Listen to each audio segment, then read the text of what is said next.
आज हम लोग पीवीआर के अंतर्गत भौतिक परिवर्तन और रासायनिक परिवर्तन के बारे में समझेंगे। इस गिलास में दूध है, दूध में हम जब पानी मिलाते हैं तो ये भौतिक परिवर्तन है, क्योंकि पुनः दूध को जलाने के बाद पूर्व अवस्था में चला आएगा। इस कटोरी में दही है, दूध से जब हम दही बनाते हैं तब दही से पुनः हम दूध को नहीं प्राप्त कर सकते हैं। तो दूध से दही बनना रासायनिक परिवर्तन हुआ। दूध से दही बनना को रासायनिक परिवर्तन कहते हैं। इस जल में हम नमक या चीनी मिलाते हैं तो भौतिक परिवर्तन है, क्योंकि पुनः जल को जलाने के बाद हम नमक या चीनी को प्राप्त कर सकते हैं।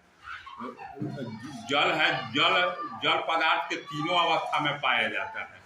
इस कटोरी में बर्फ है, ये ठोस अवस्था में है, जल से बना है, लेकिन कुछ देर के बाद बर्फ पुनः पानी बन जाएगा, पानी से हम वाष्प बना लेंगे। तो जल जो है पदार्थ के तीनों अवस्था में पाया जाता है और तीनों अवस्था में एक दूसरे में परिवर्तन भौतिक परिवर्तन है। इसके बाद अगरबत्ती को जलाया जा रहा है, अगरबत्ती जल रहा है तो ये रासायनिक परिवर्तन है, क्या कि जलने के बाद राख हो जाएगा, पुनः हम पूर्व अवस्था में इसको नहीं पा सकते हैं। तो यहाँ पर अगरबत्ती को जलना रासायनिक परिवर्तन है। इस कलछुल में मोम रखा हुआ है, मोम को हम गलाएंगे, मोम को हम गलाते हैं तो पानी द्रव हो जाएगा, लिक्विड हो जाएगा, पुनः ठंडा करने के बाद हम मोम प्राप्त करेंगे।